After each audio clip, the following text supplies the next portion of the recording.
అమ్మంటే ఆత్మీయతకు చిరునామా. ఆమె దూరమైతే ఆ కుటుంబానికి అండగా నిలవాల్సింది ఊరు, బంధువులు. కానీ ఇప్పుడు పరిస్థితి వేరు.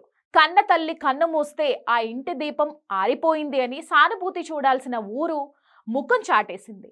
ఆచారాల పేరుతోనో మరే ఇతర కారణాలతోనో బంధువులు రాలేదు. ఇరుగు పొరుగు సాయానికి రాలేదు. చివరకు ఆ తల్లి రుణం తీర్చుకోవడానికే కన్న కూతుళ్లే కొడుకులుగా మారారు. మానవత్వం మడిగట్టు కూర్చున్న వేళ పేగుబంతమే గెలిచింది. ఈ విషాద ఘటన చూసిన వారి గుండెలను కూడా పిండేస్తోంది. సాంప్రదాయాల పేరుతోనో మగదిక్కు లేరన్న కారణంతోనో ఆ తల్లి అంతిమ యాత్రకు నలుగురు మనుషులు కూడా కరువయ్యారు. పాడె మోయడానికి భుజం ఇచ్చే నాదుడే లేకుండా పోయాడు.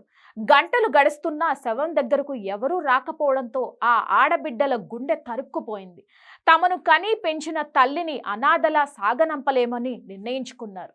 పిరికితనాన్ని వదిలి కన్నీళ్లను దిగమింగుకుని తామే పాడి ఎత్తడానికి సిద్ధమయ్యారు.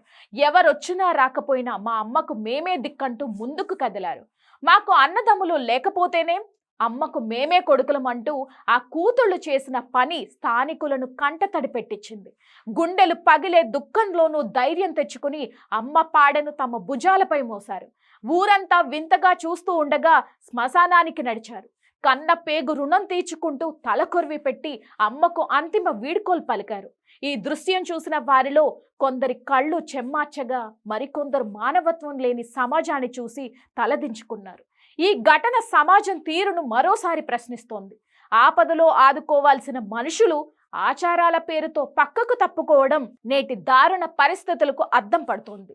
అయితే కొడుకులు లేరని ఆ తల్లి ఆత్మ క్షోభించకుండా కూతుళ్లే అన్నీ తామై సాగనంపిన తీరు అందరికీ ఆదర్శం. ఆడపిల్లలు ఎందులోనూ తక్కువ కాదని, బాధ్యతను మోయడంలో మగవారికి మించిన వారని ఈ సోదరీమణులు నిరూపించారు.